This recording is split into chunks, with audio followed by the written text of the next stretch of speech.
that you guys have.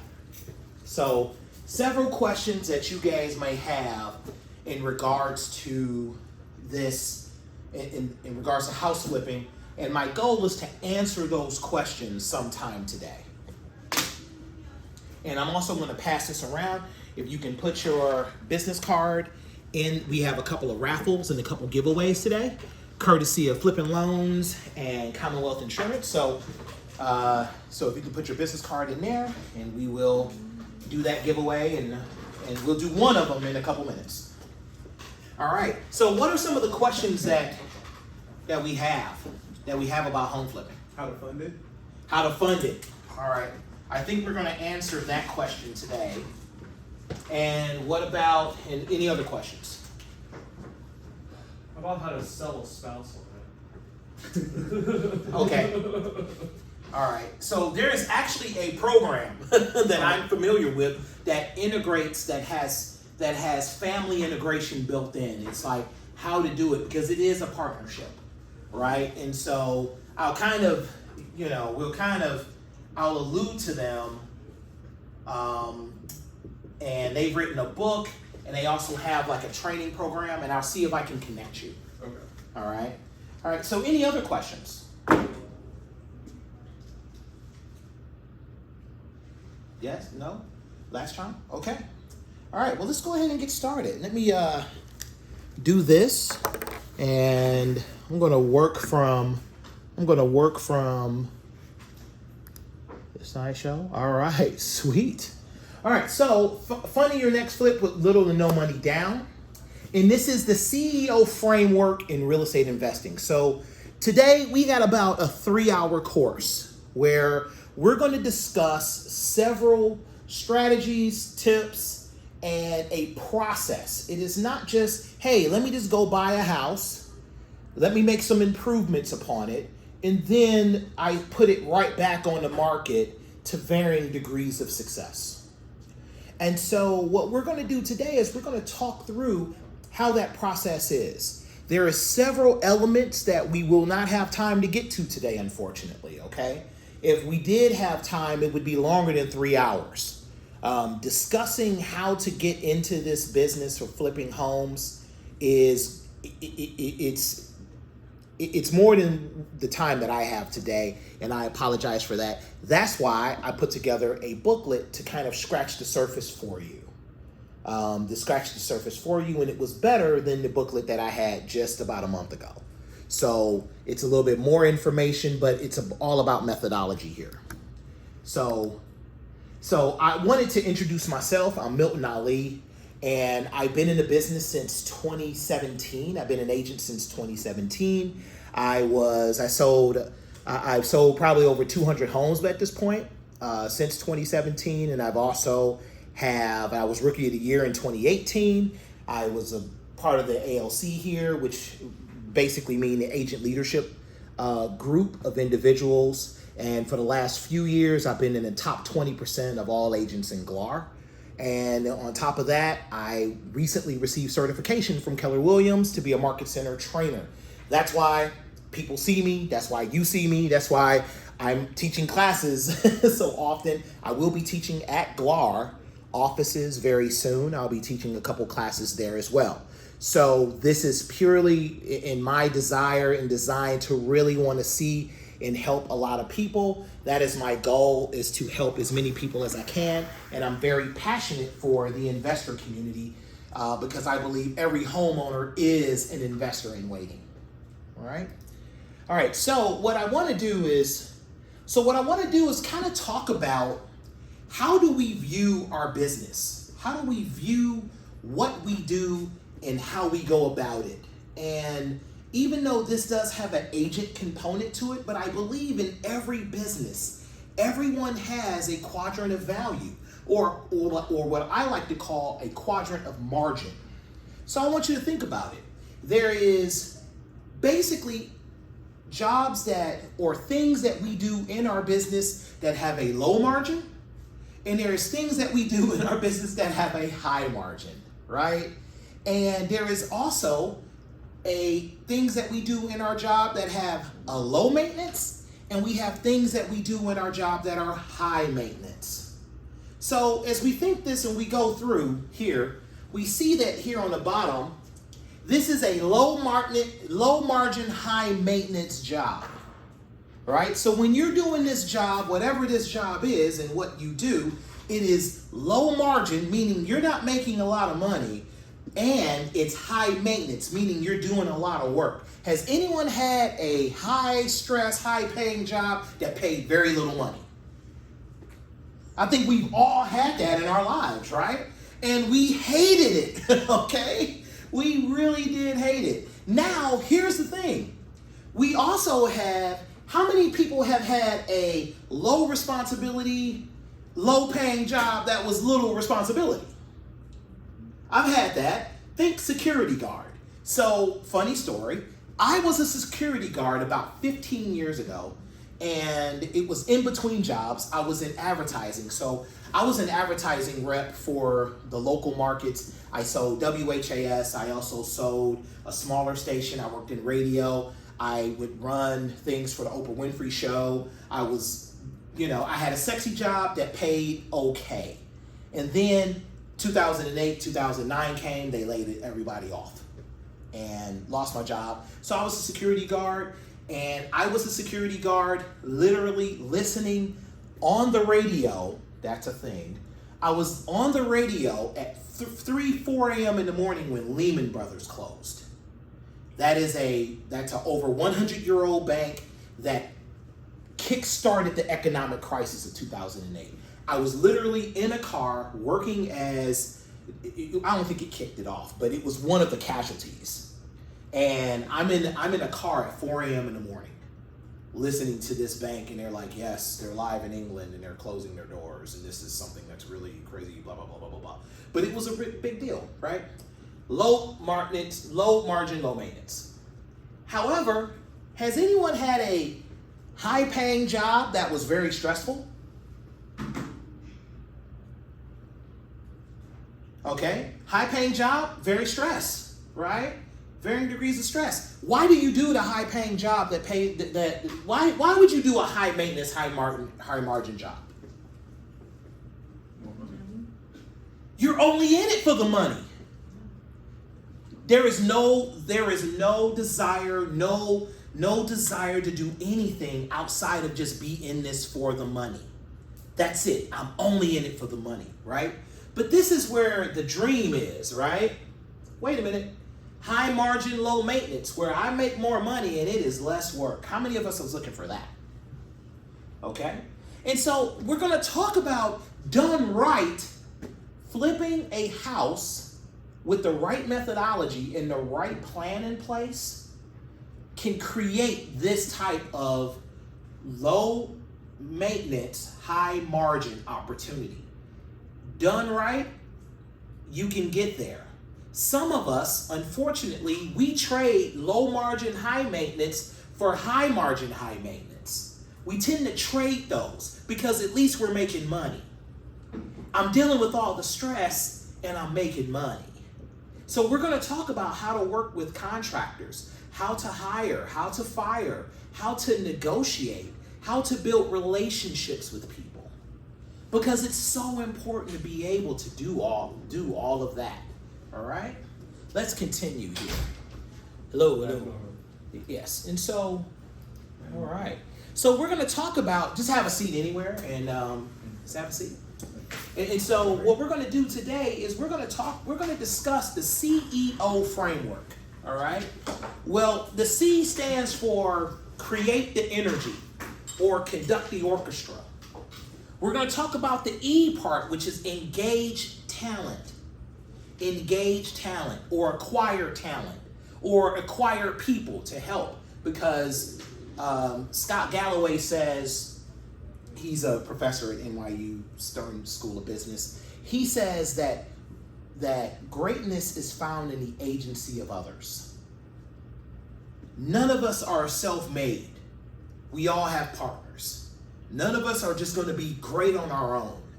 Even the best people, Michael Jordan had Scottie Pippen. Luka Doncic got my boy. You know, Kyrie.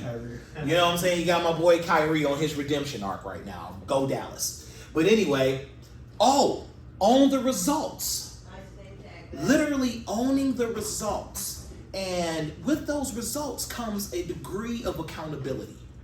So when we are able to look at these three, we're looking at the CEO methodology on how we're going to flip houses here.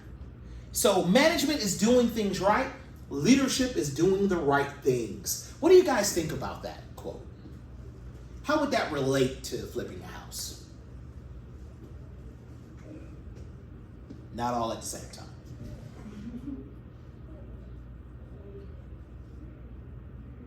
Do you think you have to do either or? Do you think it's a binary choice, or do you think you can do both?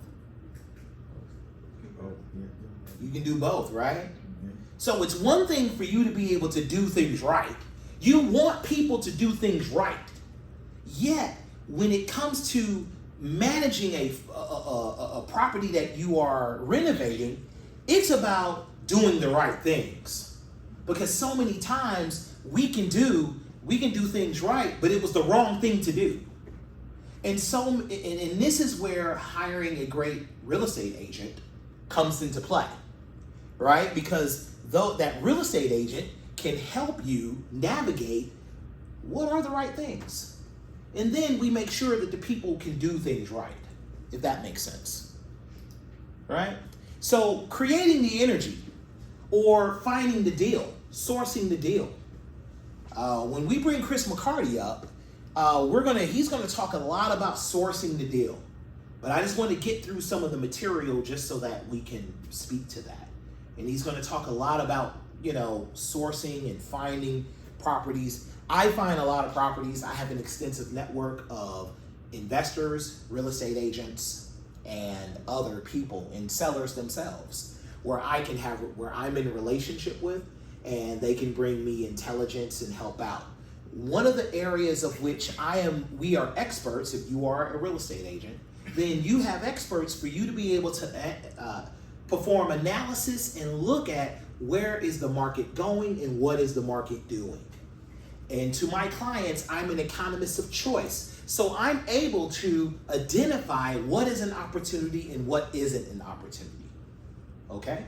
So as I look at a house, I'm thinking, okay, I know what my talent costs are, give or take, and I know that I can take this house and I know I can make something out of it. And I know and I know what's on the other side of this house. And the more you do, the more institutional knowledge you have. And you're also able to identify, okay, I know that right now, how much, like some of you guys can know this off the top of your head. If you were looking for 2,000 square feet in St. Matthews at a 3.2, how much is that house right now? 3.2, how much square feet? 2,000 square feet. How much is that right now? 3.2, St. Matthews, 350. Easy, cheap. That's cheap. It's about 350 to 400 right now as we stand, right? So we have some institutional knowledge about what's going on in the market. We have to require that as we look at identifying deals. How do we identify a really great deal? And negotiation, right? How do I figure out how to make the deal great for me? One of my mentors, Hampton Skurlock, he really helped me hone my skills early on. I only did deals with him. I would only bring the deal to him. I would be like, hey, what do I do? And I'm the agent, but I didn't know what I was doing out here in these streets. So I had people in my life that would mentor me and help me and guide me in the beginning. The first several flips that I did on my own, right? Or that I did within partnership. I still do partnerships. And I do partnerships where I mentor people, and I also have partnerships where if I see someone that I really want to work with or I really want to have a relationship with, I'll ask to partner with them. Are we off on Zoom? This is no Zoom today, right? Correct. No You Zoom. said you did not want Zoom. So. Yep, thank you. Yeah, because it was hard to manage and I don't think nobody Yeah. came last time. Okay, great. All right, so now we look at sourcing deals. We source deals in several ways, but these are just kind of the top three. And actually, Chris, do you have anything to add about sourcing deals? I'll be happy to talk about it in length now or later. Okay. Whatever works. Okay. Yeah, why don't you come on up now, and then we can kind of, because we're kind of, if you don't mind, we can tag team this, Yeah. so you're not talking for a whole hour. I don't know that I have an hour's worth of stuff to say, though. So there you go. So we can tag team and just kind of go back and forth, and so my camera is right over here as well, so we're kind of capturing this. Right here? Yep, within this general area. Where's the camera? I want to make sure I smile. Right there. Okay. Sourcing deals, that's, Yes, sourcing deals. so, I know most brokerages probably don't teach or talk about the hard money component of it, flipping houses, fix and flip, buy and hold, long-term rentals. And that's how I know Milton is through that world. We, as a hard money lender, we're not loaning to retail buyers. We don't. That's not what we do. We retail buyers. When you have a retail buyer, you are going to typically be taking them to a mortgage broker. Those are going to be RESPA controlled, governed loans. You have to have criteria and credentials behind your name and a residential lending license. So I just wanted to kind of clarify here what we're talking about. So in our world of hard money lending, private lending, we only work with investors or people that are fixing and flipping houses or a transition funding when they're buying the house to transition them to long-term financing. A little bit of background. I am a licensed real estate agent. I could not fill out a listing agreement or do a DocuSign if you had a gun pointed to my head.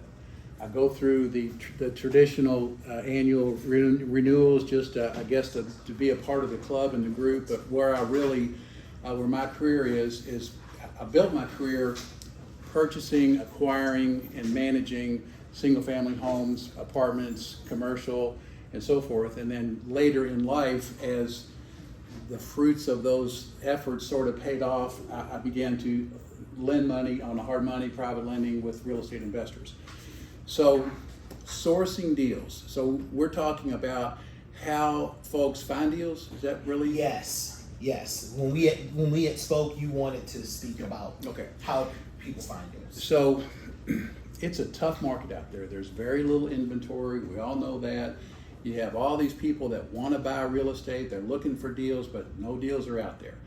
So you really have to sharpen your game up and learn where people are finding these deals. And it does still amaze me. Deals come in all the time to our office where we are asked to fund them that come off the MLS. So I don't want to discount or poo-poo the MLS. That's the big gorilla in the room of where people find deals, where the inventory is. But I would encourage 80% of the deals I send him are from the MLS. Yeah. But we find on the MLS typically there's everybody that has a real estate license or has access to Zillow or realestate.realtor.com. They have the same visibility as everybody else. So very seldom do we find what we would call just a home run killer deal where you can buy that property for 60 or 70 cents on the retail value after fix up. So what I would encourage you, and there's no need in me talking about how to find deals on the MLS, we all know how to do that, but encourage you to build a network of people. If you have a customer base that they have reached out to you because they want you to help them find an opportunity, okay, they don't need you to find a deal off the MLS, but learn how to build a network. Hang out with Milton, go to the CREA organizations, attend the meetups. Let everybody in your network, as you build your network, know what you do for a living. I am a realtor and I specialize in finding distressed properties that I can introduce to my clients and show them how to get funding on those deals, put them together and find private money lending, help them, assist them with the tools to renovate that property so that they can then fix it up, flip it and make a profit, or fix it up and then refinance it and keep it as a long-term rental. So really in my world, we deal with two types of borrowers, people that are just flipping houses and people that are fixing up, buying houses, fixing them up to refinance them and keep them long term. One of the things that Milton was talking about up here was something about high stress, low margin, something like that. Yes. Well, that's a great example of how you can have low stress, high margin, I think that's what it was, by owning real estate long term. Somebody in the back corner back there said, how do you convince your wife to do it? Well, honey, this is how you do it. This is a high margin, low stress business once you can get past the purchase, the acquisition, the refinancing, the put it in service, and keep it as a long-term rental. Over time, these properties pay down, they go up in value. And I don't have any kind of prepared notes on this topic, but I'm just going to kind of ramble on. For example, in 2019, pre-COVID, and if you've been in the real estate business for a little while, those prices have doubled. Yeah. Literally, the prices have doubled. And I don't have a crystal ball. I don't know if they're going to keep doing that, but I know this year they're going to go up again. Last year they went up again. I'm anticipating this year that they go up again. So where does it ever stop? I don't know. But at some point, we have to believe that people can't afford these houses, but so far they are. In another life, a few years ago, I had an opportunity to become involved with a company out in California, right outside of San Francisco, in one of the suburbs out there. And the topic came up of how do you afford to buy a house? Because so many of the houses out there, I mean, like 500,000 was your threshold, and this was pre-2019, and our average retail price in Louisville was probably 160, let's just say. And it was 500,000 out there. And I said, well, gee, and it was a call center circumstance that I had this conversation with somebody. And I said, well, these people must be making $50 an hour in order to be able to afford these $500,000 houses here in suburban San Francisco. And I'm like, no, not really. You know, this call center manager makes $25 an hour, and we hire people in at $19 an hour. And I said, but you're telling me that people afford these houses? And yeah, they do. So here we might be comfortable with a 25% of your gross wages going towards your house payment. It's kind of bumping up to 30%. Well, there it was 50%. So homeownership is the American dream. People want to own real estate. They don't want to live in apartments. They don't want to live in condos. They want to live in a single family house. They want to have a pool, whatever. So again, people figure it out. So as you're trying to figure out how to find them for yourselves or find them for your clients, there's just more to it than the MLS. There's the commissioner sale. You can go down to the commissioner sale. There's a website. You can log onto the website. You can see the sales that are coming up. You can go down there and just kind of witness what happens, kind of understanding values. Part of the problem that we had, and that's just one way, your network, your church, your friends, your school, your business association, your neighbors, you just let everybody know that you're buying houses, so that every once in a while an opportunity will come along that you're not fighting the masses on the MLS. You have an opportunity to buy that property off market without going through a wholesaler. Everybody knows what the wholesalers are, right? And I'm not speaking to anybody here that doesn't understand that component of the business. So wholesalers are, if you're a wholesaler, I'm sorry, but you're kind of a necessary evil. The wholesalers have sort of disrupted a lot of the retail world out there, but they're a fact of life. They're here to stay. They're trying to, and I work with wholesalers all the time, so I'm not disparaging them. It's just another layer of problems that we now, as a end consumer of real estate or end broker of real estate, to get to a deal for our customers, wholesalers another component that we have to work through and figure out. Back to your network, building your network. And these are like non-traditional, because if you're and I don't know, I know a couple people in here, but for the most part, you come into a Keller Williams organization and you're taught retail real estate.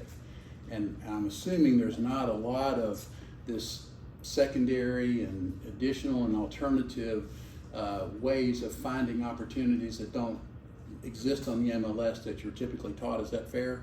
That'd be fair. Okay, so kudos to Milton for sharing some of these opportunities. So as a real estate agent working for Keller Williams, you don't have to broker and do stuff off the MLS. You can work out arrangements if it's your job to help find somebody, plug that in. those networks that you build, plug those in, negotiate a commission for yourself. If you're the person that's going to fix and flip the house, maybe you take your commission in lieu of a price increase. If you're working with an investor, work yourself a commission in there.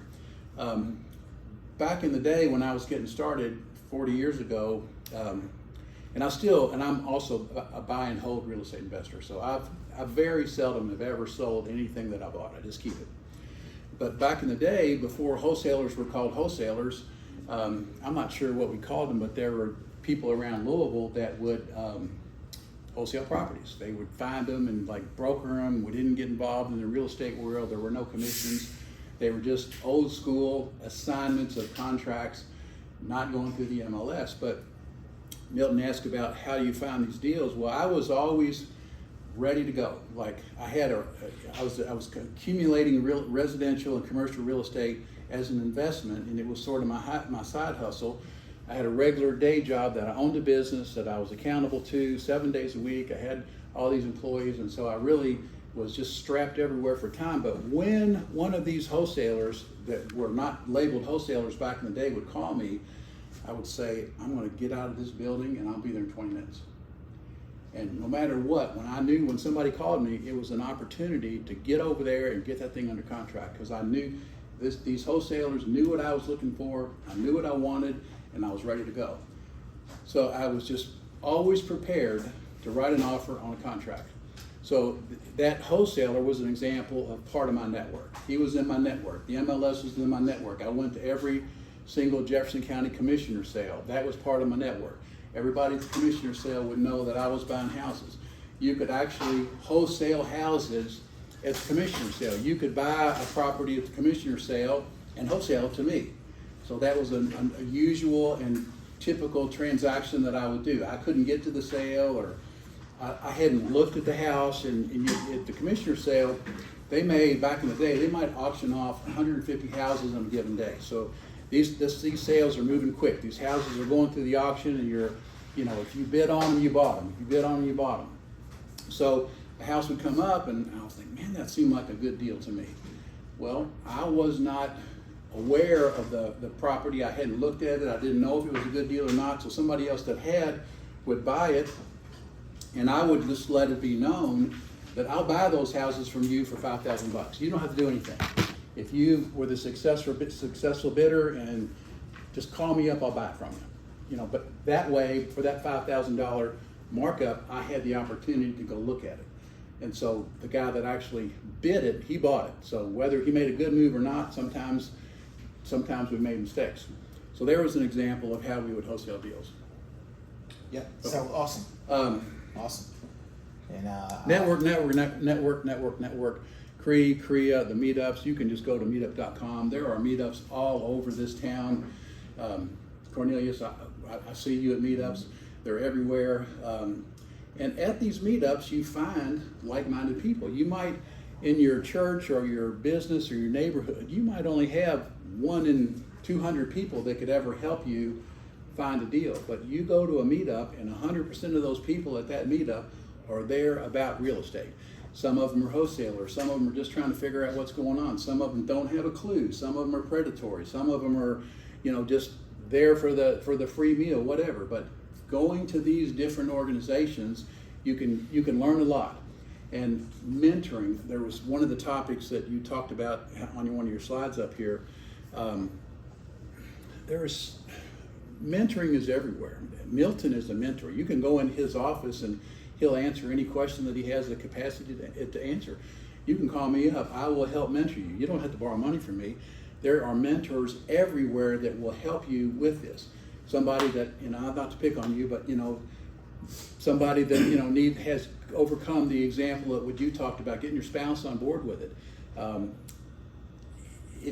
Investing in real estate remains the single greatest source of millionaires in the world. And from a beginner looking at it from the outside, trying to get started, it's hard to see that. It's hard to figure out, well, how is it that all these millionaires are made? I can't even figure out how to do my first deal.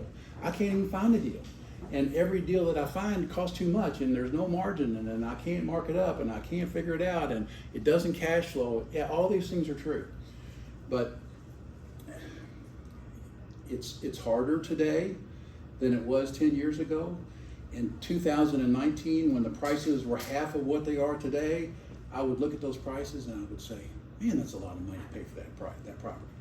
In 2007 and 2008, prior to the Great Recession, I would look at those prices and say, man, that's a lot of money for that price, for that house. I don't see how people can do that. That thing won't cash flow. Well, you're cooking with grease. And so what I want to do is I want to bring you back up, and so we got a lot of material to cover. I'm gonna bring you back up in a few minutes as I go through the material, and then you'll be able to kind of break some things on down, just kind of, because we're gonna do some tag teaming here. So to be able to source deals. So a little bit, we talked about conducting the orchestra. So in the business world, what is that quote? Who wants to read that quote? In the business world, the rear view mirror is always clearer than the windshield. What do you think that means? Hindsight is 2020. Hindsight is 2020. I mean, there are so many deals where I've done a deal, or I've done a flip, or I made something happen, and I'm looking in the rearview mirror thinking, I should have did this, I should have did that, or I should have known this. We bought a deal, and this is about 2 years ago. So we did a deal, and I exclusively work with Chris McCarty for my personal deals. Okay, so we did this deal, and at the time that we purchased it, it was really a great deal. What we were unaware of was the next door neighbor had about, and I am not joking, 30 cats. 30 cats. Cats just running around, and we were wondering, like, excuse me, what's going on with these cats? A person that was in the neighborhood would drive up, feed the cats, and literally drive away. These cats would just hang out, and they would also go around our house, the house that I was flipping at the time. Well, when I bought it, it was like 0 degrees outside, so the cats wasn't around. But then as it warmed up a little bit, you started seeing 2 or 3. I'm like, okay, well, 2 or 3 cats, whatever. But like 20, 15, my partner was like, man, there's like 20 cats over here, and they're all over. And so sometimes you just can't control for that. We call animal control. And they're like, no, there's nothing we can really do. If they're, so I'm like, but sometimes you just don't know what you're getting yourself into until you're in the middle of it. And you have to figure out a way to navigate that. I had some other ways, but I'm recording my class and I can't really share about, how I solve some problems. So, so basically here, now this part here, as we talked about creating energy, creating the deal, Chris talked about sourcing the deal. That's the creating energy part. That's the C part. Being able to negotiate the right deal for yourself. Okay? Being able to negotiate the right deal for yourself.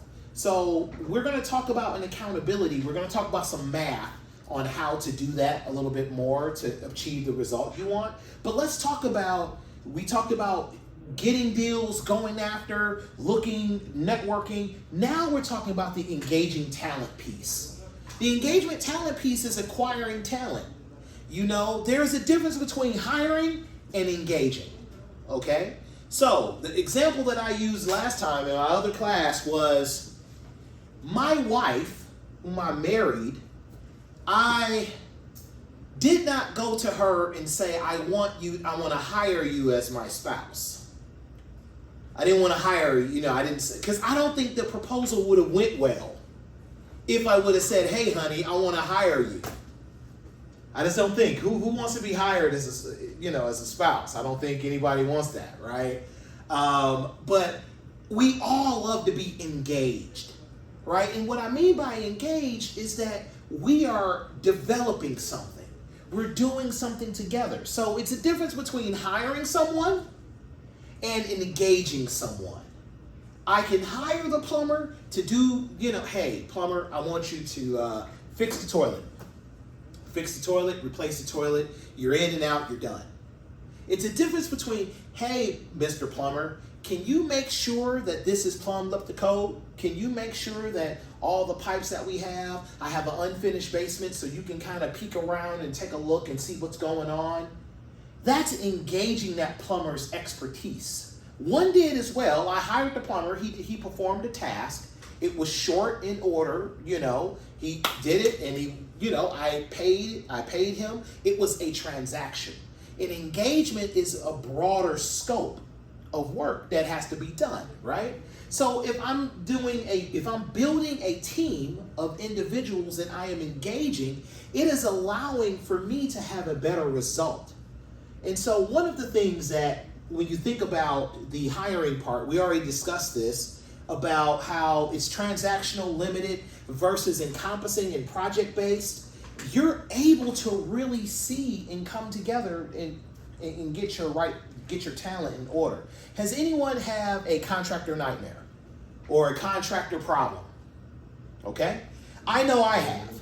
So my early, I'm gonna talk about Hampton from time to time, but Hampton and I, we had a deal. This had to be 6 years ago. We had a deal where we walked into the house together. I think we say, hey man, we're gonna meet there at 2 o'clock. We pull up to the house together, we walk on in, and we find our stuff missing, and our contractor's nowhere to be found. He was calling, he said, hey man, I couldn't call him, I couldn't reach him. We'll see what's up, let's go over to the house. Materials were missing, everything, a lot of things were gone. It was bad, right? Now, I don't know what happened to those people to this day. But I do think that at some point we figured out that maybe we didn't engage them in the right way. We didn't do due diligence to look up and see were they even trustworthy. Did we build a relationship with them?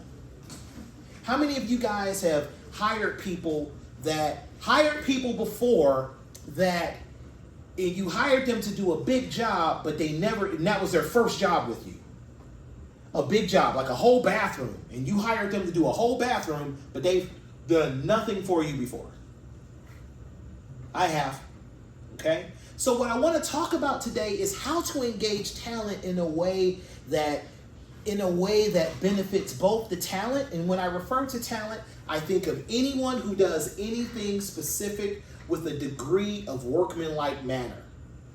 Anyone that does anything that is very specific to their vocation, or whether they are a painter, a mud work, because the person who does mud work and does painting are two different people sometimes, right? So I can ask a person if they are a painter, but are they good at mud work? And if they say no, then I know what their painting is going to look like, right? They might say, you know what, man, can you bring somebody else? Or if they tell me I don't like doing mud work. Well, that's I'm not going to say that's half of painting, but that is a lot when it comes to painting. Because mud work determines whether your walls are going to look like this, or whether, have you ever seen freshly painted walls that still look choppy and bumpy and ugly looking? That's because the mud work wasn't done right.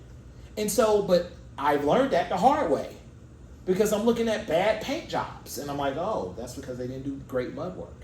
And there could be bad painting too, but again, how do you identify good talent? Let's talk about it, right? So we build relationships to assess the talent, right? So there is 3 different types of talent that is out here.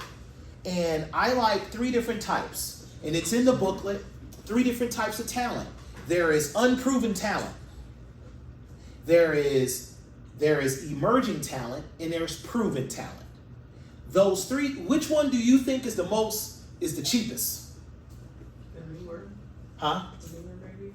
Yeah, unproven, emerging, and proven talent. Which one is the cheapest? Unproven. Why? Because they're unproven. Okay? Which one do you think is the most expensive? The proven talent, right? But here's the thing. Sometimes it's difficult to get I want proven talent quality, but I need the unproven talent price. And so much that is very difficult to achieve. So maybe I can find someone who's emerging. Or if I find someone who is unproven, I can improve them and bring them to emerging talent. Okay? I know people that work with all types. I have worked with all types. I've had proven talent that I didn't make no money. They made more money than me because they were expensive. I had emerging talent that was super good for me, and it was a balance. And I had unproven talent where I can get for where they would take care of my house for a 6-pack and the Netflix password pass, sharing, right? But it's all different when it comes to how do I acquire the talent, okay? So I built relationships. So how does that look like on a very practical, literal, practical level? How does that look like? It looks like this. Who is looking for some talent right now? Who's looking for some talent right now? What type of talent are you looking for right now? I'd like to get proven talent with this. Well, specific. I'm talking about, are you looking for a plumber? Are you looking for an electrician? Are you looking for what are you looking for specifically? Like target. I'm sorry, what? I don't need electricity, I need more plumbers. You need a plumber. Great. I love this example. So I'm going to call a plumber. Ring, ring. Hey, Mr. Plumber, how you doing? I'm Milton Keller Williams. I give him my spiel about what I do. What is a small job for you? I ask them, what is a small job for you? And they say, I let them answer. If they say, oh, a small job for me is a whole shower, I make a mental note. Okay, I know what a small job. And what does that look like for you? So I'm gauging what their prices are, right? And they say, well, that's about $3,000. I make another mental note. Great. Now I know a little bit about them and what their pricing regime is and what they consider small jobs. If I need something that fits that threshold, then I'm going to engage further. If I don't have anything in my pipeline that fits that threshold, I'm moving on to the next pair of talent. I'm going to keep them in mind. Why? Because they might be really good. I just can't meet them where they are right now, which is okay. It's not like it's nothing bad. If we can't match on price right now, that's okay. I'm going to engage someone else. Okay? Next person I call. Hey, Mr. Plumber, what do you think is a small job? Well, I'll replace a faucet in the toilet for you. Oh, okay. What would you range that to be? And they would say, well, that's probably about $250. Okay, all right. So now I'm going to ask more questions. What do you consider a mid-sized job? Oh man, a mid-sized job to me is something along the lines of where I have to do the whole bathroom, or you want me to replumb the kitchen, or I need to do new fixtures, or I need to convert things from copper to PEX. Or okay, all right. So we're kind of getting in the weeds a little bit about what they do and what they like to do and what they don't like to do. Oh, Mr. Plumber, do you like gas? Do you take care of gas? Yes or no? I'm finding out what is their abilities, and I'm engaging them. I'm getting to know them. So many times it's difficult to engage talent because we don't want to get to know who they are and what they do and where they are. It's more transactional in our relationships. And when you're transactional, there is no relationship. It's here you go, thank you, here's your money, get out of my life. But what I need is this plumber to do more than one job for me. So I need to learn as much as I can over the phone before I have him tear up one of my houses. So I'm learning about this person. Hopefully he came referred, but if he didn't, I'm still learning. I'm still vetting him. And so now I hire him for a small job. I hire him for a very small job, preferably at one of my houses, right? Preferably at one of my houses. When I have that person, that plumber at that small house, I stand over Mr. Plumber and I'm watching Mr. Plumber work. Because now this is a relationship. No one got married when you just went on the first date. And it would be kind of troublesome if you did. But you get to know them. You get to observe them. You get to engage them. And I get to watch them work. Okay, what are they doing? I mean, I don't know what they're doing. I can barely screw in a light bulb. But but I'm looking at what they're doing. And I'm like, I'm making sure that it's not nothing crazy. Right? So I see them work. You know, and then I'm building a relationship. Hey man, what kind of jobs you got going on? Or how far are you out? Oh man, I got this going on. I got that going on. Oh, okay, that's great. I identified, what did they do? Did they perform a good job for that 250? But then what I'm going to do is have them do another job for 250, preferably at another house, or as a real estate agent, I can refer them to somebody else because I know they can do a small job. Because at every step, every job is an interview. At every step, every job is an interview. It's my engagement. I'm taking them through a process. So what I tell plumbers is I say, hey man, I hire you for a couple small jobs, I'll put you in rotation, and then you get to be at the big jobs with me. But only that. Every piece of talent that works with me, so if my clients are working with someone, because I have investor-based clients, the only people that are working with them, if they start with me, I have clients that you're aware of that did not start with me and it was problems all over the place. So when someone starts with me, my talent has gone through this process before they even met my clients. Or they did a small job for my client as a way of the engagement process. Every job is an interview. If I graduated them from small jobs to a medium-sized job, only for them to kind of fumble the bag a little bit or feel like it was a little overwhelming, you got to go back to the small job guy. You're my small job plumber now. But if my plumber says, hey, I can plumb your whole house versus I can just do the bathroom, or I can do your kitchen, or I can demo everything and I can replumb your entire bathroom, and I'm a master plumber and it's great and I'm doing all the things, I'm here for that, right? I'm really here for that. I continue to evaluate as the scope broadens. This is an engagement process, guys. As I work with contractors, as I work with people, I'm working with emerging talent. We had a meeting this morning at one of my houses. And I said, hey, I asked him about one of the subcontractors, and he was like, well, I don't know. I said, that's unacceptable. It's unacceptable for you not to know. I said, what if I wasn't here steering the ship? That makes me the general contractor, not you. I want you to have full ownership of the entire deal.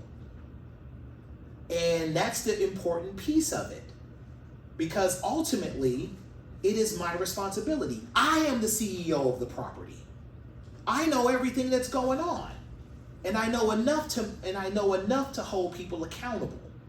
At the same time, when you hire a general contractor, they need to know everything that's going on.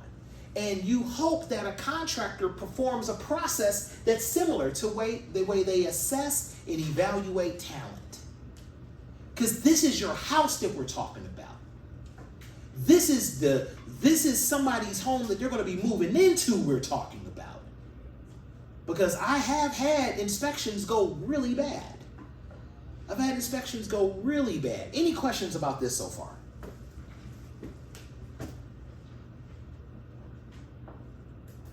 Any ahas or takeaways from this so far?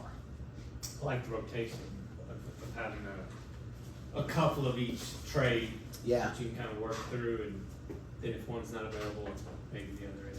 Yes, that's true too, right? You may have, and that's something that I forgot to mention, right? Not everyone is available when you need them, right? So I need to have a whole bank of plumbers. I need to have at least 3 to 4, at least 2 to 3, because finding 4 is going to be difficult to keep loyal, right? Because loyalty is the key with me as well. The reason why I keep hiring is for loyalty purposes. I want them loyal to me. That's why as an agent, I feel like we're at the center of that. We're at the very center of it because we have the ability to refer business out like no one else can. No one else can refer business like us if you're a realtor. right? So it's so important to be able to have that in mind. So who'd like to read this? We always overestimate the change that will occur in the next 2 years, underestimate the change that will occur in the next 10. Don't let yourself be lulled into inaction. What do you think that means?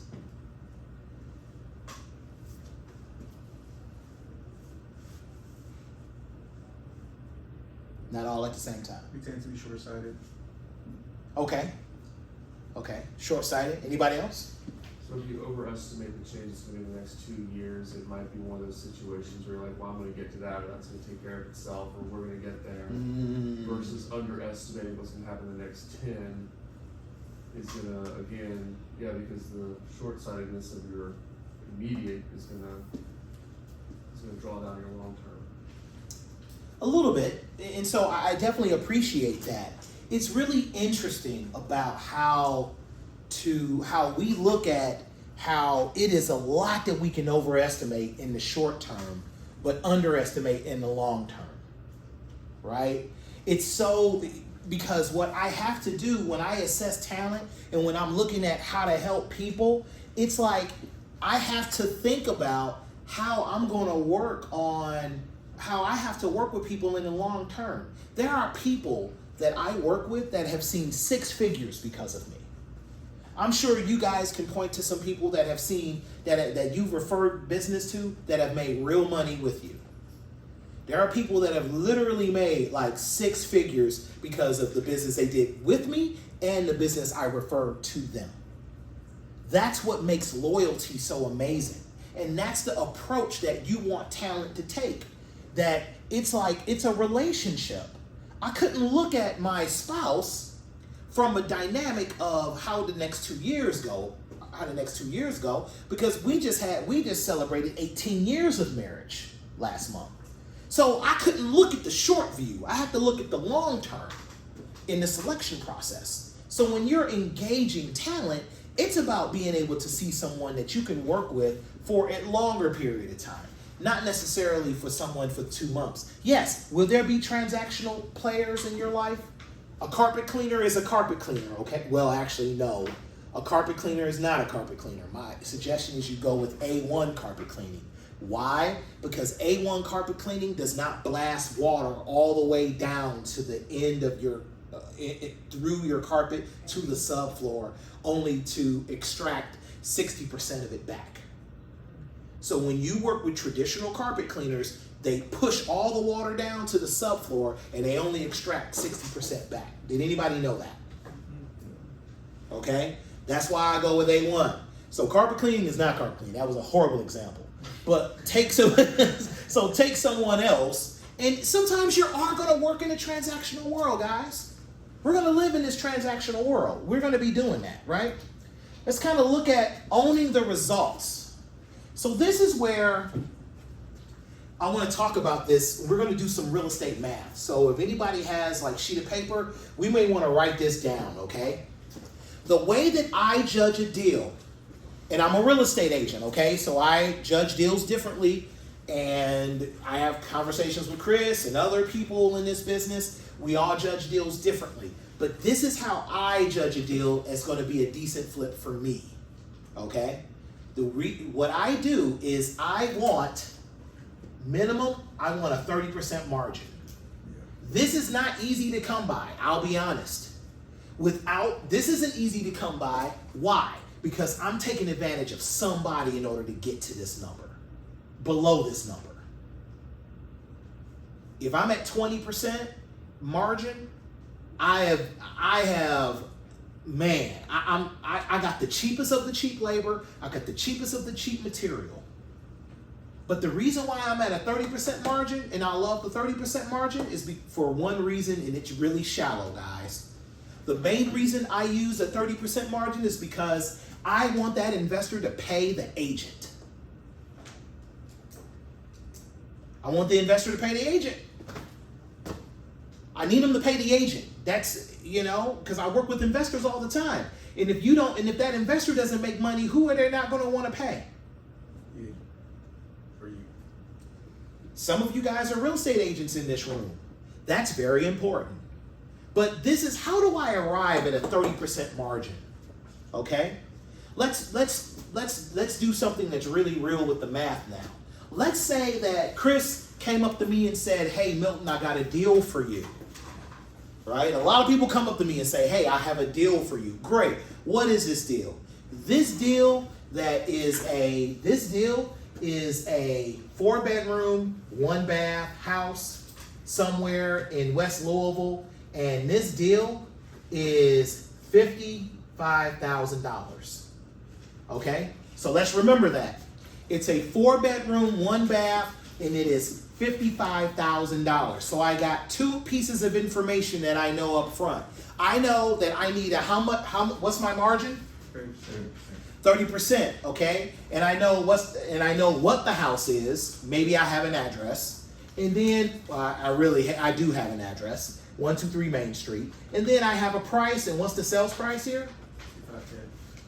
$55,000. Now, because you hired a realtor to help you determine if this is a great deal or not, you hired a realtor, he's working with you, he performs analysis. He looks at it and says, okay, let's walk through. I think we can get this house to a 4-bedroom, 2-bath because there's some extra room.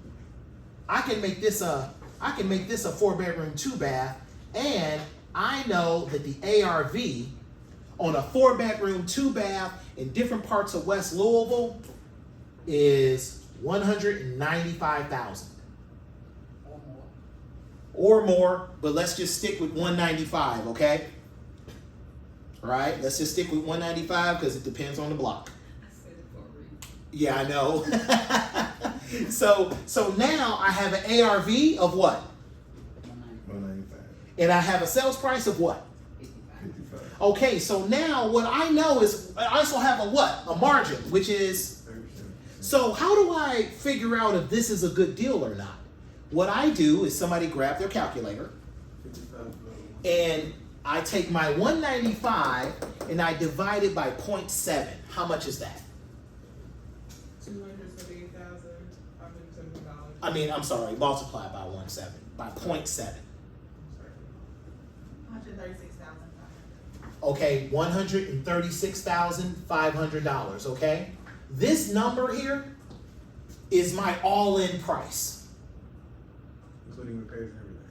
Repairs, everything. This is my all-in price. This is the most money I can spend. What I want you to do is subtract $55,000 from that number. From the 136.5, and what do I have? 81,500. 80 what? 81,500. $81,500. Guess what? I now have a rehab budget, and all in, I got rehab and holding. I got rehab and holding costs of $81,500. Is this math tracking, Chris? Yep. Okay. So, yes. Is the 136, is that including your realtor fees? Not yet. We haven't even discussed realtor fees. We're discussing how to get into this deal fees. Okay? Or whether we should. Okay? And we're also discussing our margin. Right? So now I'm at 81,000 for rehab and holding costs. So who do I talk to next? Who am I talking to now? The lender. Well, thank you. Contractor. I'm talking to the contractor because Chris gave me the deal at 55. So I already know what the numbers are. I got an idea. I hired an investor-friendly agent. The investor-friendly agent came to me with a very solid number of 195. So I got a solid number of 195. He sent over comparables, a CMA, that says, okay, these are what you get for over here. This is what you get. You get your 195. Now we're talking about, we're at 81,500 for rehab and holding, and my contractor comes back and says, hey, Milton, in order to make this new, you need to add a bathroom, okay? You took it from a 4.1 to 4.2. I am a big fan of carports. So I add carports, and I love off-street parking. This didn't have a garage, but it had a backyard with a driveway, but no garage. So I added a 2-car carport. I get over $1 per spend when I buy a carport in certain areas. A carport always adds value.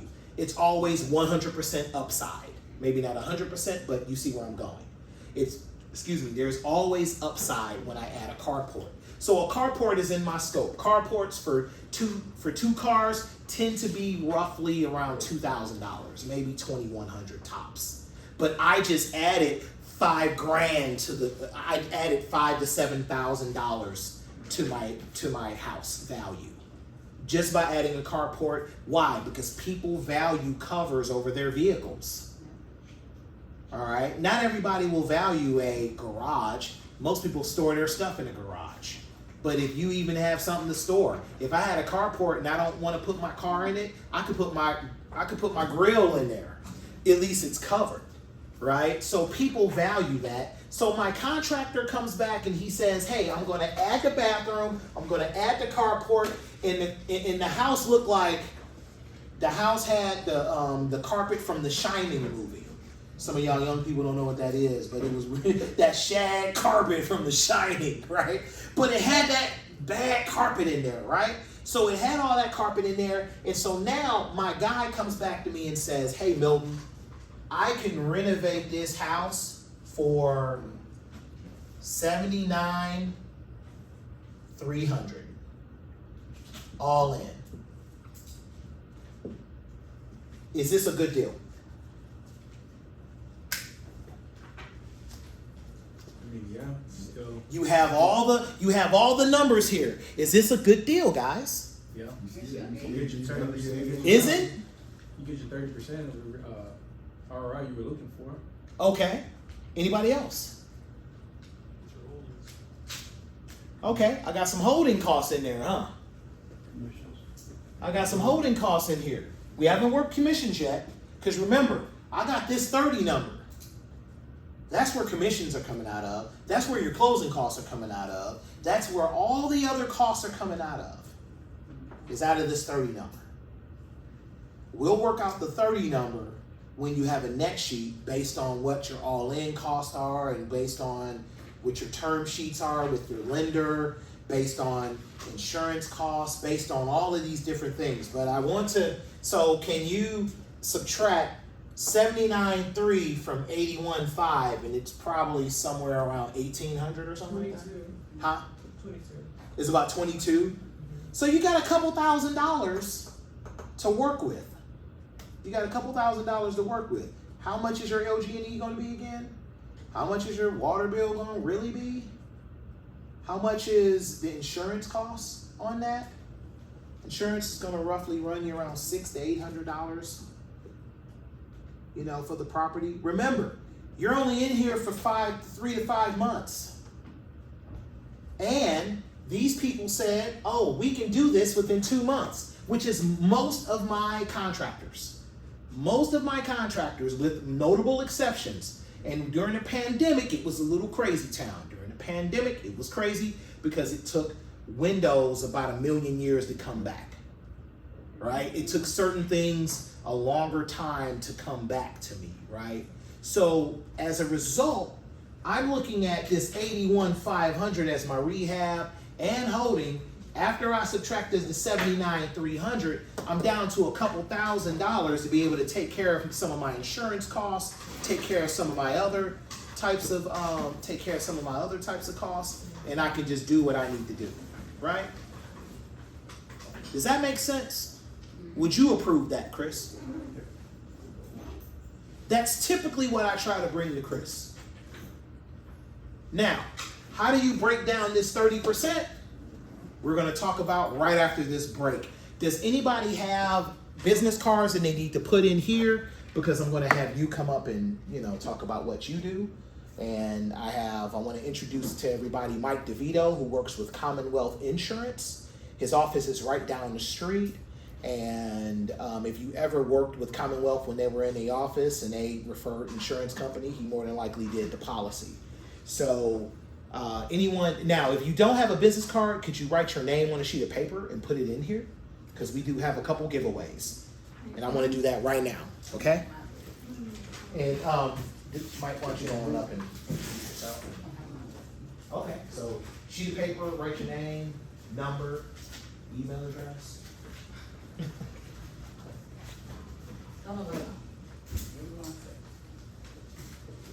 All right, I'll let y'all figure it out. Yeah, go ahead.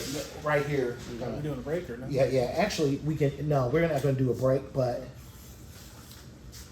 yeah, go for it. Just introduce yourself. Yeah, Your Mark commercial. Camino, Commonwealth Insurance Services. When you're buying an investment property, you need to cover your assets, and just like if you're doing financing, they're going to require you to insure the property. What I do is I come in and say you have a contract. This contract right here, $55,000. So what I do is I insure the property at $55,000 at agreed value. And then if your rehab cost, what was the rehab cost? Was what, $81,000? Yep. We're going to insure the rehab cost as well.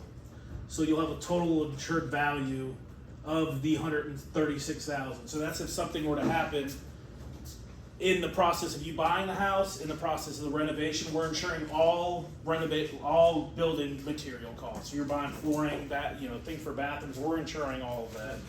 If something were to happen on the property, we're going to insure at your loss. So if you ever had a total loss in the process, never happened before, I've been doing it for 12 years, we would pay the lender off the entire premium.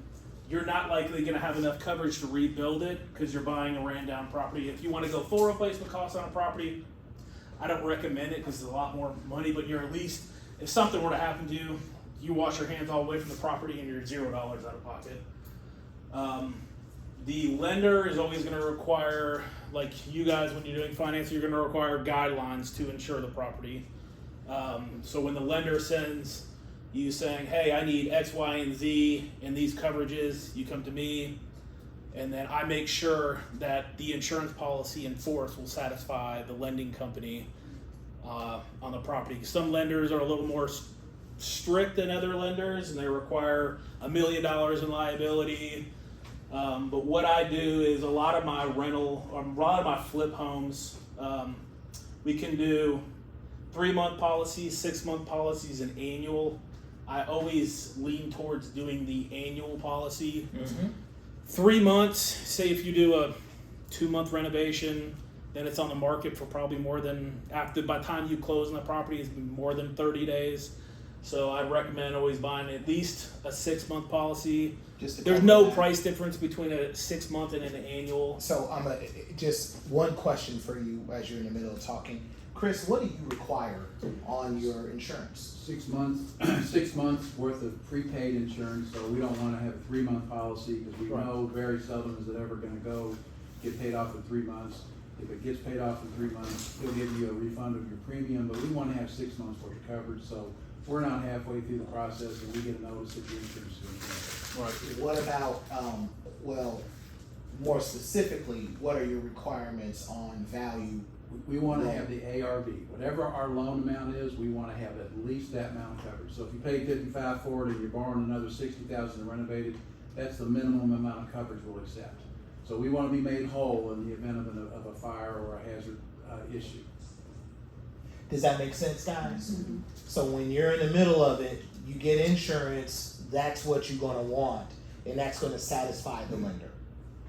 Go ahead, I'm sorry. So you did require a 6-month policy. Now, when buying a policy, some of the insurance companies, they require minimum earned premium of 25%. Some of my carriers, depending on the price, will go there. The minimum premium earns can be $450. So you buy a policy, if you sell it in 3 months or you sell it in a year, the minimum premium earned that they'll have to collect is $450. So the longer you have it, if you say, hey, I plan on 1 month renovation, maybe 3 months total. Maybe that minimum policy premium isn't earned. We have another insurance policy that's prorated refund. So if you hold it for 2 months, say the insurance premium is $1,500 a year, you pay 2 months of insurance, and there's no minimum premium earned. You'll get, the refund will be the remaining amount. Any questions on insuring a property? Okay, all right. So if you please pass out your card Yeah. to everybody.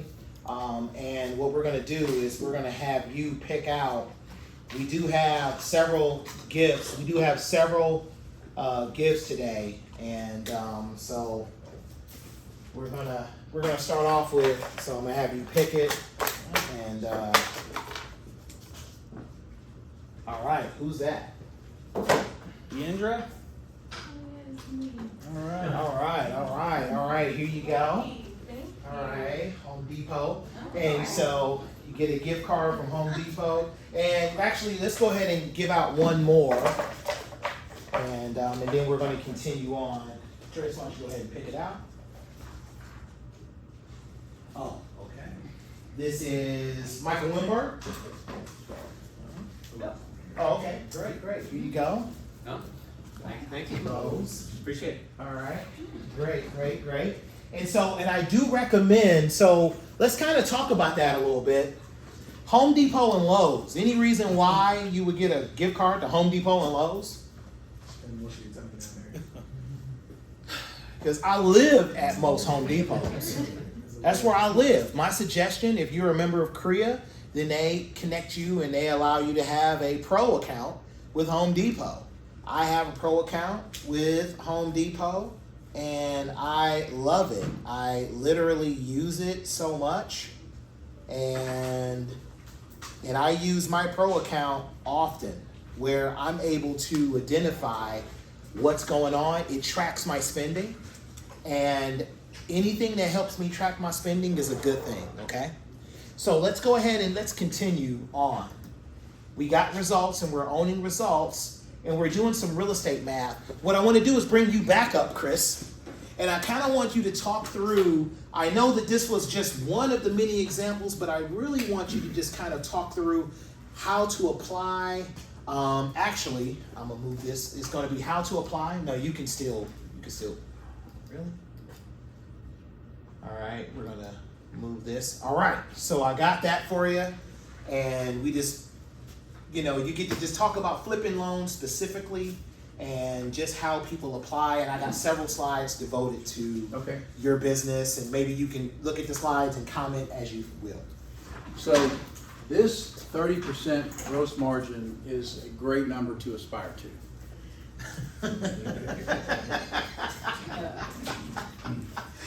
I know it's coming. Well, I mean, it's interesting. I still find that,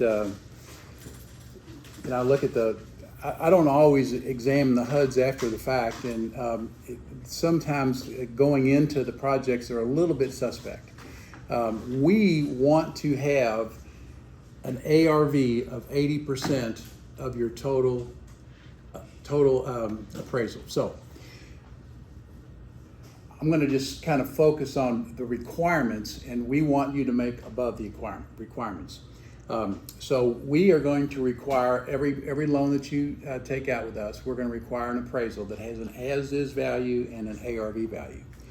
And this is fairly typical and fairly general about people that are in this space doing what we do. So the as-is value on the appraisal is typically going to be your contract purchase price. So in Milton's example, the contract purchase price of $55,000, there's your ARV value. We are going to require you to provide a scope of work.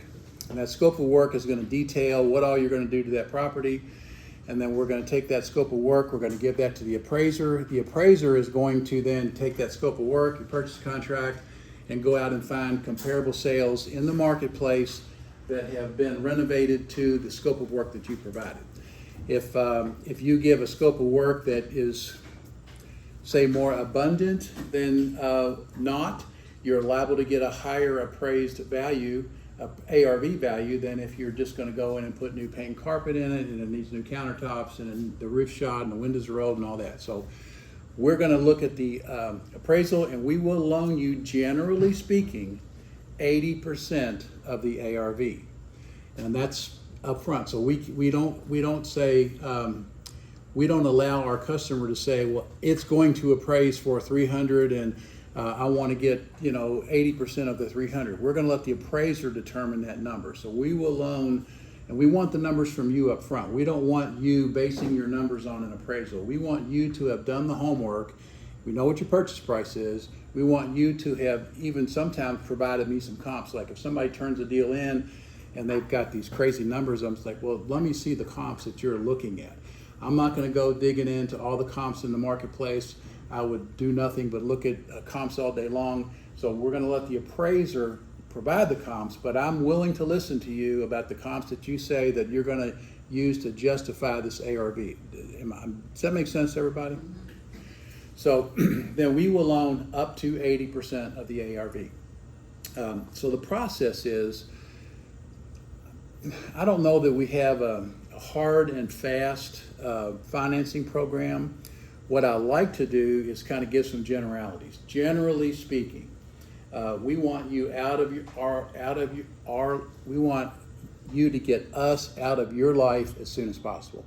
If you're doing a fix and flip, our loans are set up for a 1-year term.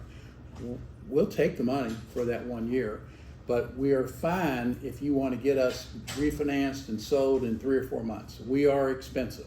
We are, I will say, your last resort for expense. If you've got a relationship with a bank, if you've got a HELOC, if you've got a line of credit, if you've got grandma's money, if your parents can help you, if you've got neighbors, if you've got anybody that can loan you money, go get that money cheaper than what we're going to put it on the street to you for. Our rates, generally speaking, are 13%, 2 points of origination, and we require a $900 fee every time you do a deal.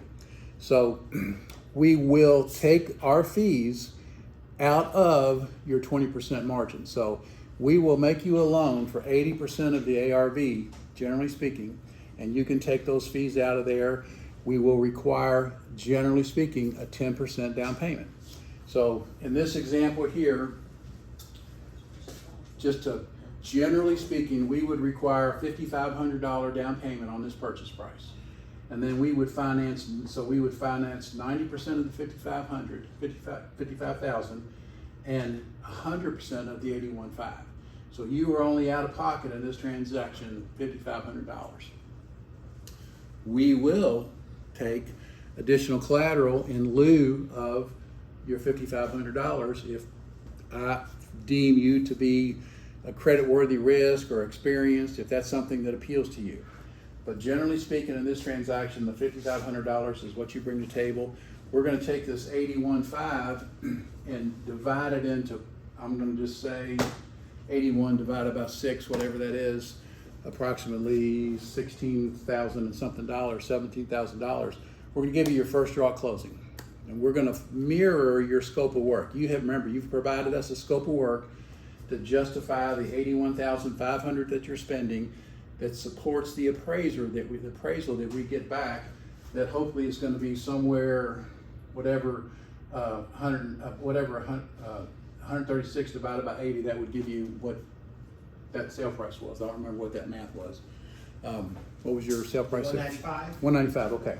Yeah. So we're going to divide that 81 into 6 draws. We're going to give you your first draw at closing. Remember, you've brought $5,500 to the table. We were going to allow you to take your 2 points of origination and your $900 fee and your appraisal cost out of that $5,500. And then you'll get the balance of your $5,500 from the closing and your first draw of the $17,000 at closing. Okay, so you're going to go out then and do approximately $17,000 worth of work, or whatever that math is, 18% of the work. You will then submit draw photographs to our website at flippinloan.com. You just go in there, drag and drop your pictures into the website. Me or somebody in my office will look at the pictures and kind of look at the project, look at the appraisal, make a decision. Yes, that's 16% of the work. ACH the next $17,000 into your account the next day. And then repeat. We do that 6 times. So the idea being when you request your final draw, it should complete the project. And then you're left with, whatever this math is, 136,000 is what you've incurred in Milton's positively 30% margin. And then the rest of that, you pay your commissions out of that. Any missteps that you've made on your calculations, and 30% is a good margin to aspire to. I just don't see it every day. 25 to 20 is probably more in line with what we typically see, but it's also a reflection on your experience, your due diligence, how hard you work it, how well you organize your contractors, how much experience you have. Did you have to pay a wholesaler, or did you get it from a church member to begin with, or a family friend that you didn't have to build that wholesaler's margin into that? Does that all make sense?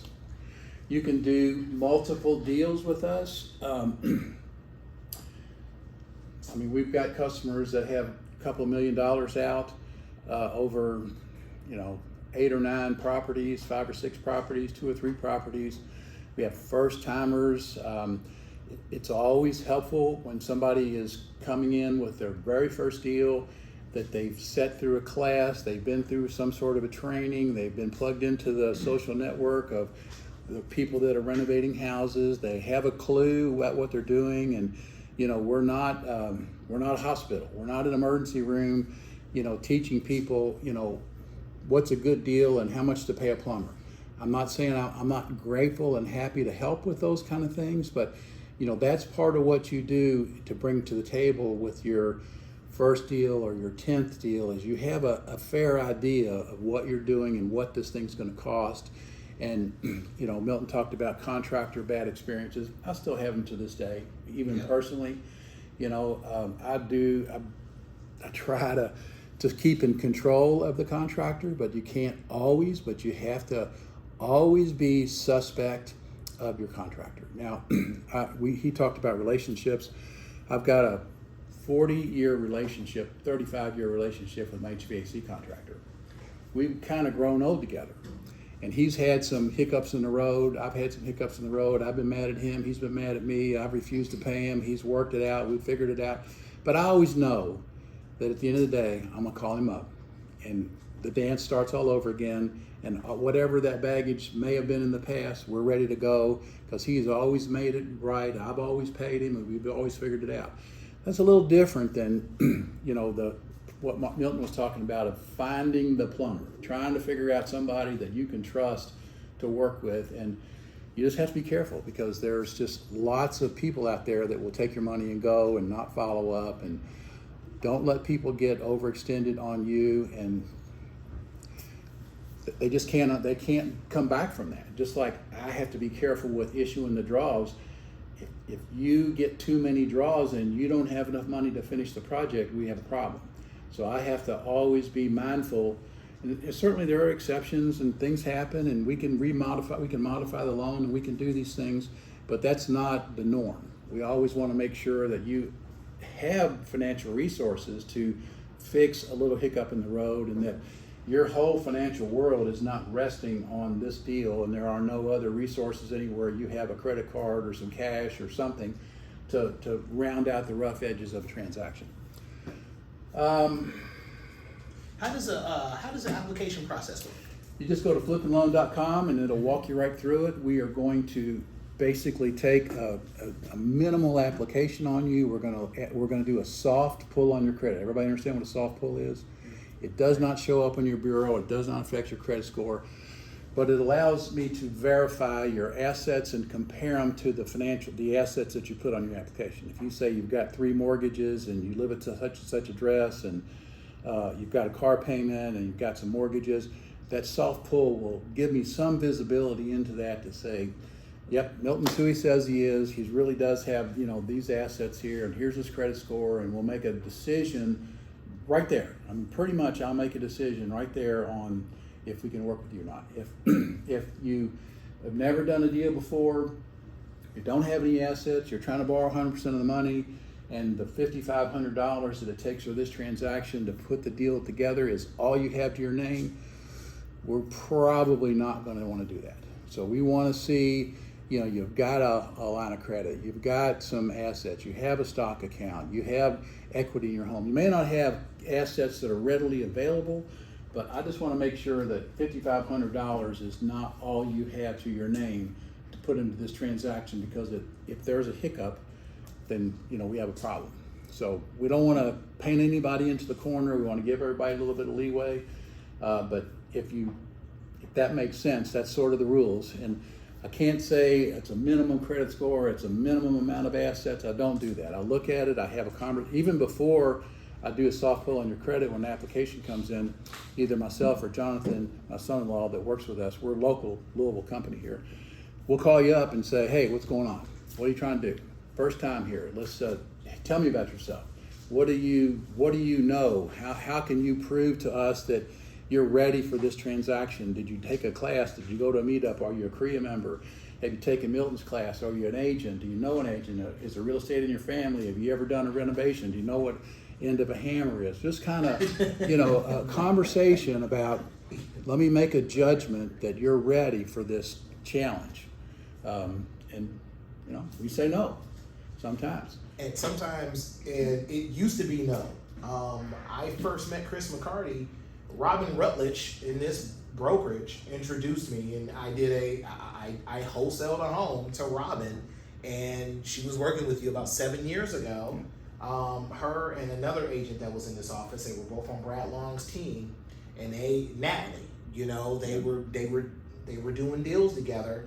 And I met him, and I remember him telling me about 6-7 years ago, hey, I'm not your first guy.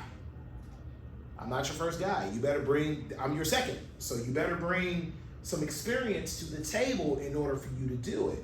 And I can't stress enough how important it is for, if you are working with someone who wants to invest in real estate, how you have to hold their hand.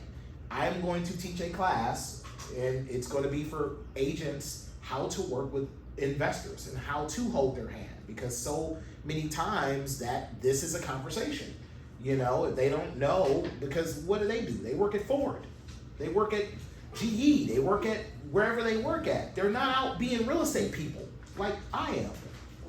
They drive a bus, you know, they they do everything but you both. But they do, yeah. But you said you both, right? So I mean, but you know, but I do this full time, all day, every day. And if he says, hey, and if he knows he's working with me, it goes a very long way. When someone's working with me, I'm known at CREA, I'm known here, I'm in these streets, as the kids would say. On that note, is everybody here a real estate agent? No. No. Okay.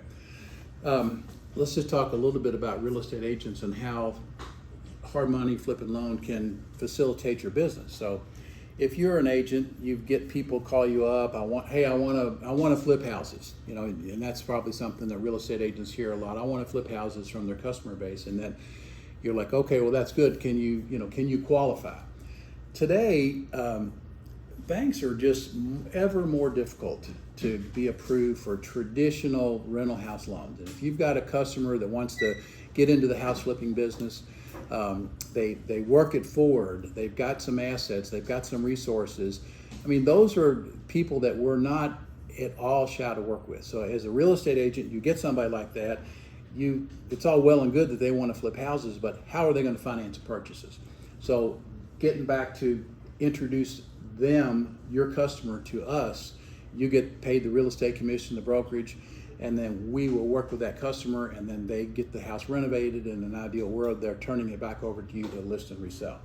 So if the guy that works at Ford and has got some credit worthiness, he's never done this before, he doesn't have a banking relationship, but he wants to, you know, work his way out of Ford or into, you know, a full-time gig, or he's getting ready to retire.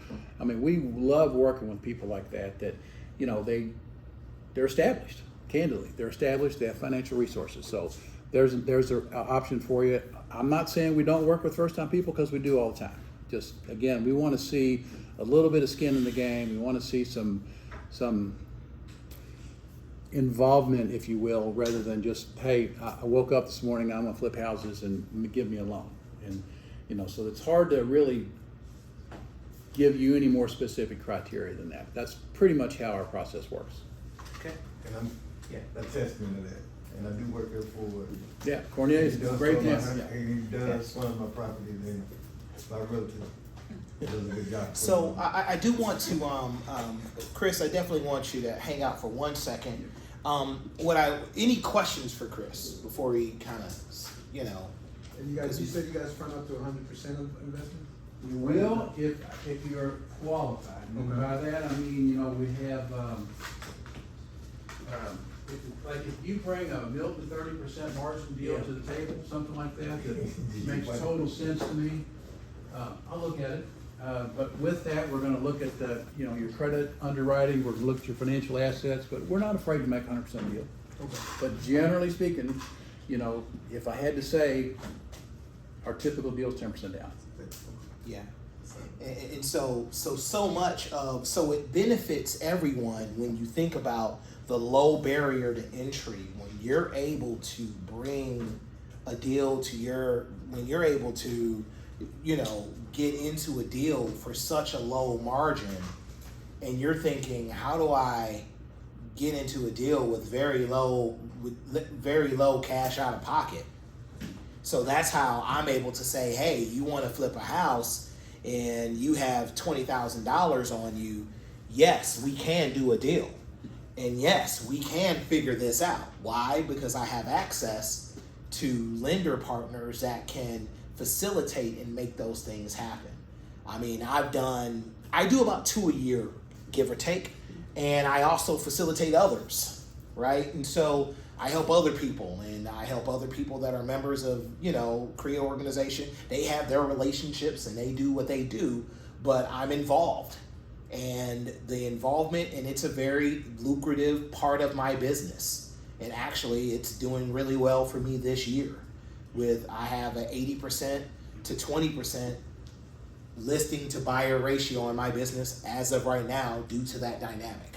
We had a transaction, and we share some drama. We don't like drama, but we get into drama. Am I familiar with this? You might be familiar with it. Oh, okay. So to Milton's point about having people on your team, I think, I'm not sure what point you came, but there was a recent transaction that we were involved in. We had it sold 4 times. And finally it closed because the contractor, the renovator was hard-headed and didn't listen and thought he knew everything. And I don't mean to speak disparagingly. I mean, I'm the worst when it comes to being overly confident about my abilities. But this gentleman, he was a little overconfident, took too many things for granted, and but we finally got it sold. But I think basically as a result of Milton, the expert, coming in and saying, "Hey, back this thing up. Let's take a look at this. Let's figure out how we can, get this thing completed properly and get it sold." And then the last thing I'll leave you with, and then I'm out. You done after that with me? Is you would be surprised if you're sitting there thinking, I won't qualify for what that man just talked about. I would just say, you would be surprised, and we're not necessarily hung up on a credit score. We're not necessarily hung up on your assets. We definitely, if it's your first time, we want to agree with you about the deal that you are trying to believe in. You would be surprised how easily it is to be qualified for a hard money loan, private lending. But again, I would just say, let us be your last resort. Get us out of your life as soon as possible. If you're working with us, we don't want your loans to go to a 1-year term. We'll take the payments, no problem. But our minimum is generally 4 months. So I very seldom ever see somebody get a house completely renovated, flipped, and sold in 4 months. But that's our minimum. If you've got and even the nightmare scenario was still 5 months. Yeah, 5 and a still half. like good 5 months. Yeah. But it was a hot house. It was a great deal, good price point. Boom. It went on the market as soon as it was sold. But then it did that 2 more times before he got it right to get it sold. So anyway, any questions before I leave? Good luck, everybody. Thank you. Thank you. All right. So what I do want to do you have about 3 minutes? Just 3 minutes? Sure. What I want to do is just kind of go over. So I want to wrap up part of the math equation, okay? So we're back to, we found a deal at what, 55? Mm-hmm. And we know that the ARV is 195. And we also know that our renovation rehab budget was what, 81, 81.5. So let's just say that it was 81.5. We know we came in a little bit lower, but we had some holding costs, we had some insurances, we had some other parts of the piece of the margin and pieces, right? That all comes into it, all right? We're all in at 136.5. Does that make sense? We're all in at 136.5. Your agent sold the house for 195, right? So if in this area, let's just assume that this area comes with, that it comes with different dynamics, which is, what are a lot of buyers asking for in the market right now? When they buy a house, a lot of buyers are asking for, Closing. no, they're asking for closing costs. They're asking for closing costs. So they're asking for about maybe $5,000 in closing costs. Okay? So I owe 136.5. I got $5,000 in closing costs. What's the, we are in a brokerage. We charge commission. Okay? So I'm not going to ever apologize for that. So that is a percentage. So let's just assume that there is a commission paid to an agent. This isn't on, that's why I don't want this on Zoom. And so, but I'm never going to apologize. It is how I make a living, it's how I secure my family, right? So let's just assume that that the commissions are $8,000. I just want some nice even numbers here, okay? The commissions are $8,000 on this particular, no, that's not enough. Sorry. I don't know what am I doing. Your look gave it away. Your look really gave it away. So thank you. But let's just say, let's just call it $12,000, okay? So, the commissions were $12,000 on this particular house. So I'm all in for 136.5 plus plus 5,000 in closing costs, plus 12,000. Can somebody add that up for me real quick? 17,000. That's what? 17. No, 136 plus 5 plus 12. 53.5. So I'm all at 153. Yeah, 153. 153.5. Yeah. So I'm at 153.5. I sold this. Now, how much more do I owe you? You would only owe me the payoff in your first 4 months of payments that we would defer. So that's 1% of the 136, right? Well, whatever 136 times 0.13 divided by 12 times 4 is. Yeah, say it again. So that's why I wanted you for 3 minutes, because I wanted to complete the circle bear real with me. quick. 136 times 0.13. 136 times 0.13 divided by 12 times 4. See, Okay, so those are your deferred. so Those are your. 5,000. So that you said 5. So let's just call it $6,000. Hold on, let me make sure you understand that. Those are your deferred payments that you didn't make. The 4 months worth of payments that we defer in the beginning. So those get, your interest clock starts on day 1, but those are your deferred payments. Gotcha. So you said times 0.1. Okay. So now, guess what? So guess what? So now I'm all in my net sheet with commissions. Now I owe probably. Now one thing that you are going to pay at closing, your closing costs is going to be what? Your title, your taxes, your deed prep, which is always roughly $1 per 1,000 for deed prep. So let's just say that, and you're going to pay taxes. Why? Because you own this property for 5 months out of the year, 5-6 months. So let's just call that. Let's just say for kicks, that's about 2% of the price of the. That's horrifically high.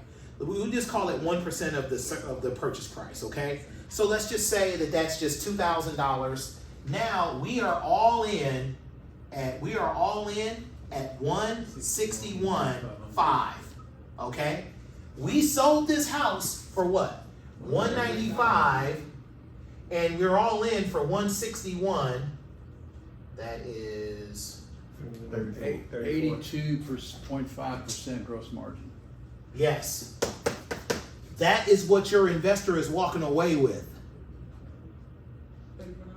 $34. $34. $34. Put a K by it. Yeah, they put it. Yeah, oh my bad. Yeah, they walking away with $34. Yeah, hey. So they're walking away with $34,000. Would your investor want to work with you again? Yes. What can that $34,000 do for your investor's life? Start with the next Fund the one. next property. Fund the next property. Less money to him.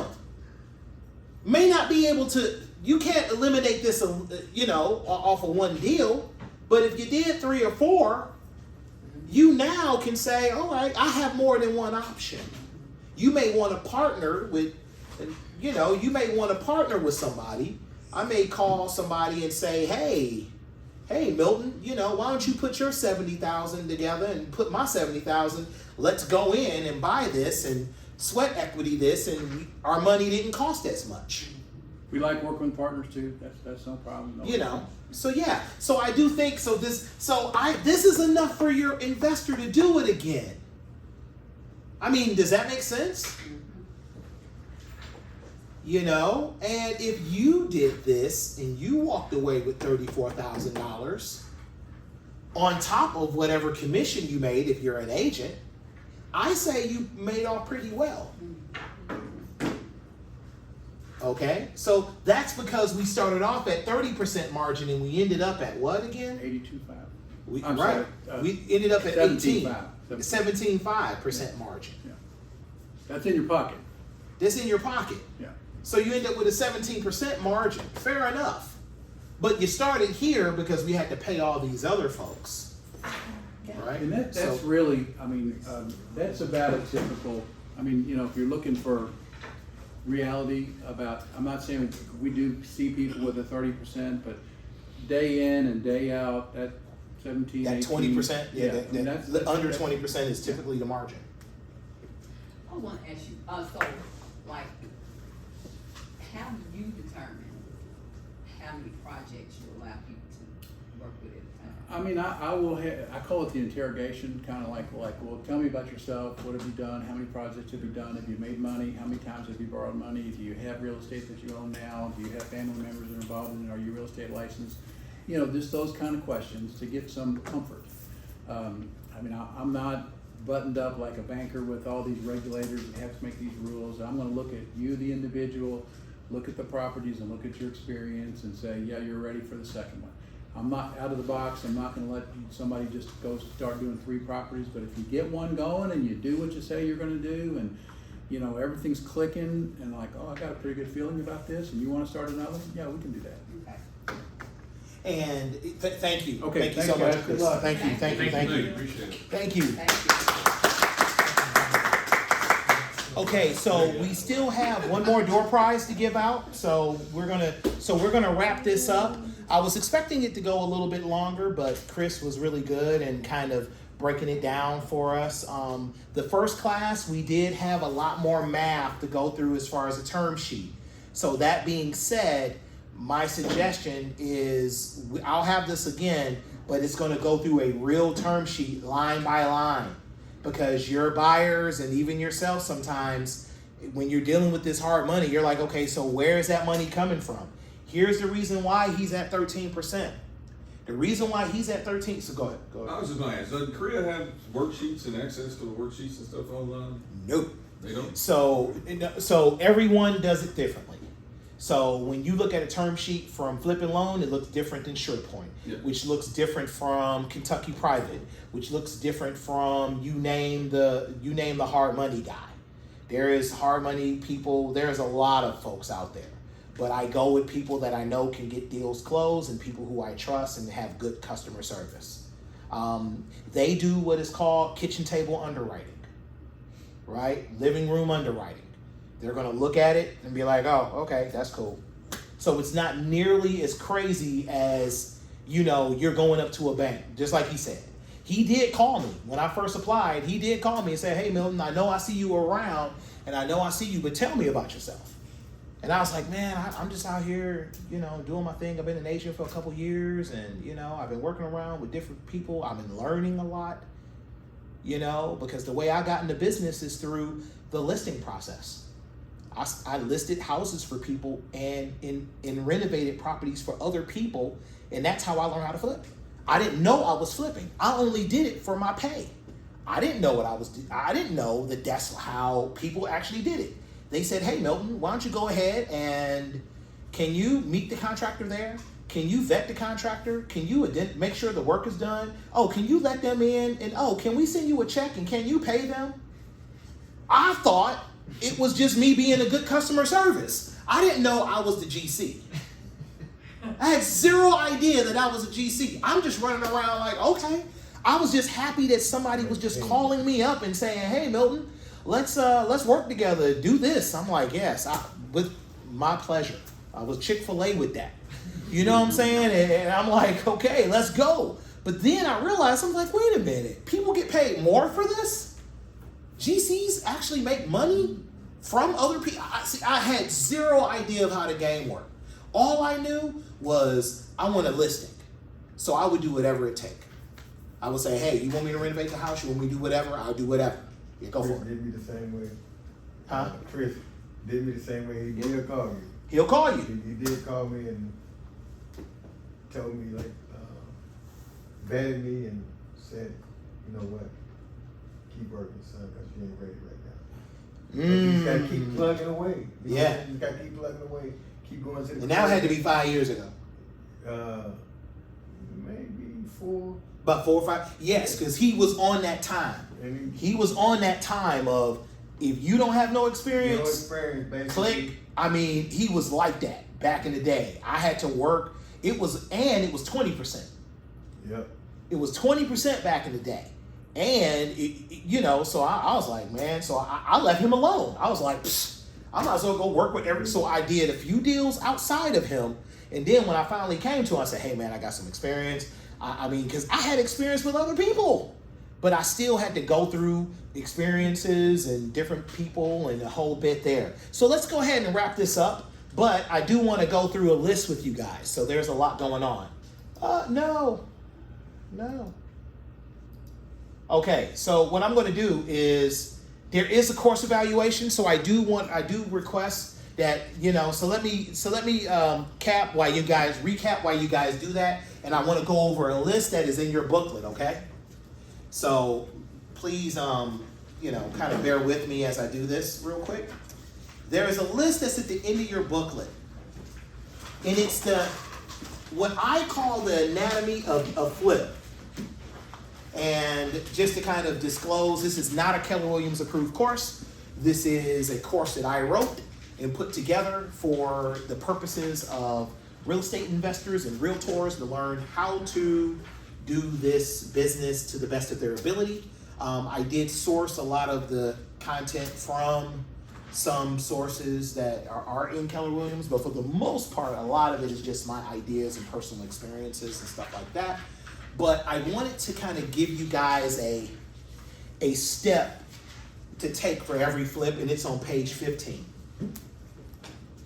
All right, it's on page 15. So what is step number 1? Who wants to read that? Just the title of step number 1. Inspection and assessment. Okay. Yep. Now, we're not going to read through the entire thing, but inspection and assessment. And my suggestion, if you want to take notes on this, is hire an inspector. Please do not purchase a house without an inspection. I don't care if it's tore up from the floor up and it's just all studs and there's nothing there, then that's the only way I don't get an inspection done. That's the only way. If it doesn't have any systems, if it doesn't have anything, and it looks pretty solid, and there's no evidence of issues. But even if it doesn't, my suggestion, if it's your first time, you still hire an inspector. You don't know what's going on in a crawl. You don't know, I always recommend inspections, okay? Always. Please, please, please get an inspection. Also, after you close, this is before you purchase, get an inspection. once you secure the property and you close on the property, have your licensed contractor get a builder permit. Builder's permit are 10 cents per square foot. And you go downtown to the inspections, permits, and licensing offices. That's downtown. I think it's like 5th and Muhammad. No, not 5th and Muhammad, but 5th and Market or something like that. And so you go down there. You please get a builder permit. Why? Right now, the city is cracking down on everything investor related. They are going through and they are putting cease and desist. I had a listing right before it went up, and the city came by and put a big sheet of paper on the front door saying cease and desist all work. So, and you know how they do it? Neighbors are calling, and if people see dumpsters in their front yard, and it's a pro tip, please do not put a dumpster in the front yard. If you can put a dumpster in the backyard or in the driveway, but don't leave that dumpster in the front of the house. It just reminds people that there's a dumpster in front of the house. And people get upset, and you never know what, and because if you're in a good neighborhood, you know that the old people about that life. So they have nothing else but the time to call the city on you. So be very careful. Get to know the neighbors. Introduce yourself to the neighbors. I give them a business card. I'm like, hey, I'm Milton. I'm the agent. I also own this place. If you see anything, please reach out. If you know of any other opportunities, please give me a shout. But I try to be very respectful. They're like, are you going to cut the grass? Yes, ma'am. I'm going to go ahead. I'm going to make sure the grass is cut. And I make sure the grass is cut because that's all they really care about. And that I don't make too much noise. Right? So please get your permits. Please, if you can hide and also, if I have a gate in the back of my new house, the dumpster is being brought into the back, and I bought a lock for my fence. Why? Because I don't want my dumpster to become community dumpster. Because if you leave it in the front yard for too long, the neighbors will put their trash in it. And next thing you know, you don't have enough dumpster for you to do the demo. So you get your permits and regulations out of the way. Your scope of work is number 3, and that's just as important. Demo. That is the first thing you do in every house. I don't care what anybody tells you. Not plumbing, not electrical, not flooring. It's demo. What do you demo? What you demo is everything that needs to be moved out. Today I had a stove that needed to be demoed. It's gone. It didn't work. The bad lighting, the bad drywall, the bad flooring and carpet, the carpet that looked like The Shining, the shag carpet, all that has to go. If the flooring is uneven and there's like different, like, there's like some, because when you demo LVP or LVT, there's like layers of that flooring. So you demo all the layers of flooring. I demo it all. Like, let's get rid of it all and bring it down to the base, to the base flooring, to the subfloor that's in there, right? So again, I also surgically demo. Everybody loves to, you watch these shows where they bring a hammer to everything and they demo everything. You want surgical demolition of your property. So don't necessarily hire some guys off the street, hey, demo the house, and they tear up the good along with the bad. You want in your scope of work, what is to be demoed? I need this particular wall demoed to right here. And then I need you to keep this, but I want this square demoed here. I've gone that surgical. Why? Because if they demo this whole wall, then I gotta buy more drywall for this whole wall. So be very surgical and strategic in your demo when you're going through that. The very next thing that I'm doing simultaneously, is my structural and waterproofing issues. So last week when I bought my house, the first person that was in there was Permajack. Permajack was in that. Permajack was doing the. They did the waterproofing. They took care of all of the cracks in the wall, and they took care of some of the foundational piers. They took care of all of that first, while everything else was being taken care of. So simultaneously, I'm doing both. Doing demo and foundational work, if that makes sense, okay? And then immediately after that, I'm focused on systems. What is the first system I want done after demo? You would want done. What's the first thing you want done in your systems? When you bought a house, you demo and clean out. Demo is clean out. So when I use demo, I mean clean out. I like all the outlets taken out. I want all the outlets taken out. Why? Because I can't trust those outlets. I had an audit. I always like an audit. So some of them are good. Some of them are crusty and bad looking. So I have all of them taken out. That's part of the demo.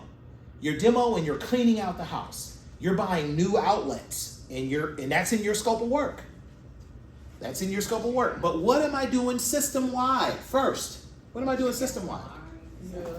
Plumbing, Everything behind all the the things. wall. Okay. Plumbing. Okay, systems.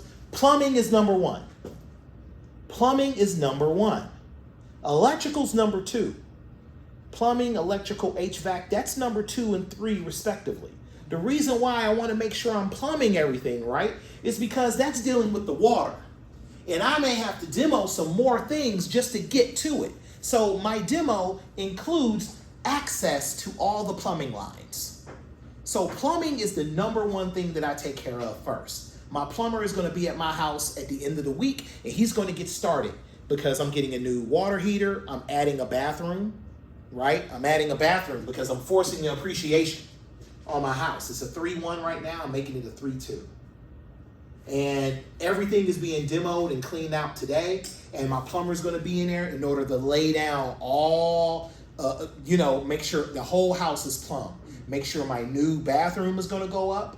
So that means we're demoing everything so that everything is taken care of on the plumbing side. He's going to take care of the kitchen. Everything is going to be plumbed out so that I can work on it. The next system piece I'm thinking about is any HVAC dynamics. Any HVAC dynamics is another thing that I'm working on, right? And then I'm working on electrical. I'm working on electrical because the electrician is going to want to see where do I need to put some things. And they will not touch a house if there's water issues. That's the reason why your plumber's first. Because your plumber is not going to mess around if your electrician is not going to mess around if there's plumbing issues. If he's thinking, oh, there's water all over everywhere, he's like, no, I can't do this. And also with your plumber, they also handle your gas issues. So if you do want gas, if you're running natural gas throughout the house, make sure the plumber is on top of that. I haven't even turned on water at my house yet because I got a rusted corrugated pipe that's going right into the basement. So I know that if I turn on any water, it's just going to flood my basement. So I'm gonna wait for him to replumb all the corrugated piping because I know it's bad. So at that time, does he, make sure that if there's a sump pump or anything like that needed, does he? So the sub pump and waterproofing was done by my foundation people. Okay. They did the sub pump and they did all of that, okay? So structural work, systems updates and all that. And simultaneously, I'm working on my exterior improvements. Thank you. I'm working on my exterior improvements. So roofing is almost happening simultaneously. Anything with the roof, anything with my windows, anything, I'm working on whatever I can in the exterior that I can.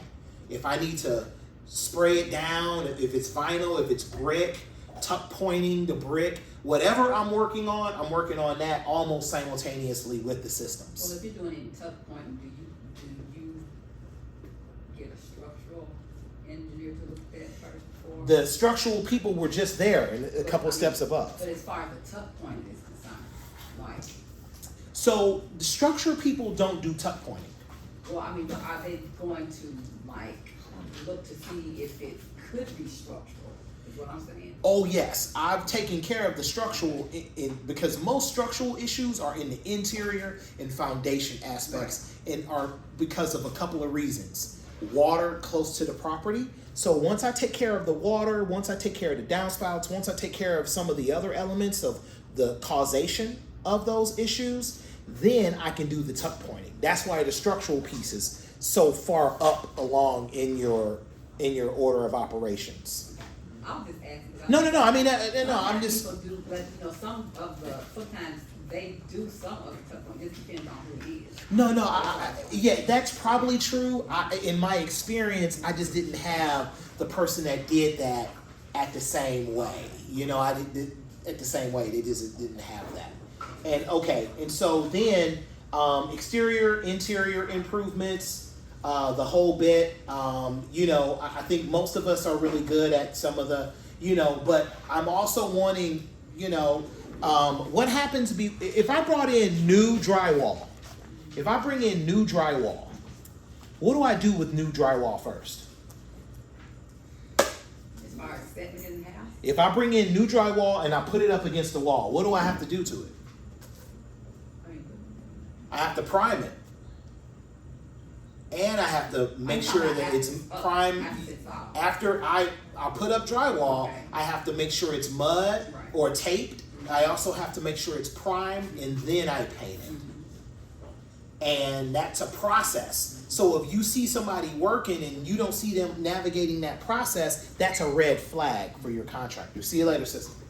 So, you know, so there is a lot that goes in the process. And it's key that when you're working with a flip, you must inspect what you expect. You got to inspect what you expect. And that's where, from experience, I've just learned so much. I've been taken advantage of. I've seen guys do shoddy work and I didn't know any better, especially in my early days. So when they're doing all these different things, you want really good talent that's in there. I also want to skip to part 10, to number 10. It's a secondary inspection. Whoever you hire for your first inspection, bring them back and say, hey man, can you give me a good price? You know, because I want you to look at my house now and I want you to look at my house later. And can you identify any things that you want to, you know, that we can talk about? You know, can we identify anything? You know? So when you do this, and these things are known, so when you turn around and list it, by you bringing them back in there, you know what I'm saying, or just even in the beginning, you have to disclose those things. If it's something that is disclosable. Yeah, you do. You do, but I rather disclose it, and I rather disclose it than have the other person disclose it after I've been on the market. Right. And if you, and this is the thing, I want to operate in a space of transparency. Yeah. They're suing out here. Yeah. You know, these buyers are suing out here, and it's not a game. A lot of these things survive the closing. Don't think just because you closed and there was no issue, people are suing after about a year. That's why I get inspectors who are very thorough, and they don't try to get my clients, you know, they don't try to just get them, you know, through the deal. I make sure that I get people, if I know that it's a house that is been renovated or if it's an older home or something like that, I make sure that they are very thorough, because I don't want nobody coming back saying that something was, you know, they may miss something, you don't never know, but just to know that they were thorough enough to go through there and find things that, you know, the average inspector may not, our inspectors don't inspect the same thing. That is correct. And so, you know, so I hire the same inspector. So I go, hey, Mr. Inspector, come in and see my house in the beginning, and then come and see my house at the end of the process and point out things and hold me accountable. Why? Because I'd rather be in-house than I'm on the market and somebody is saying, well, you know what, here's all what's bad about your house now. And not only that, and they use that as a tool to negotiate against me. And not only that, when you get out there, you may end up spending way more for that same thing that, you know what I'm saying? Right. And remember, when it comes to fixing things in your home, it's always cheaper for the seller to do it. Yeah. It's always cheaper, right? So we get to apply some of the same things we know as realtors. and investors. You get to see that. So let me do this. Let me see. Do I have another slide?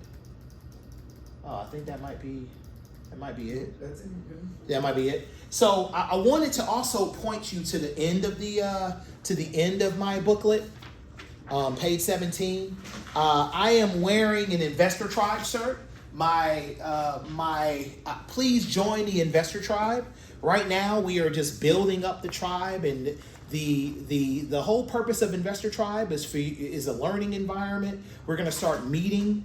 We're going to start having meetings every month where we get together and we're going to gamify the whole investing journey, where you're able to maybe present your deals to tribal council, kind of have a way to kind of identify what's really cool about your deal, or maybe you shouldn't be doing real estate, but maybe you should be doing something else. But it's the Investor Tribe, and we're here to help everyone grow as an investor. So I got one last thing. Thank you for staying to the end. We got one more, so you must be present to win. And so I got one last gift, and who wants to? Need it? Come on up one more time. Yeah. Come on up one more time.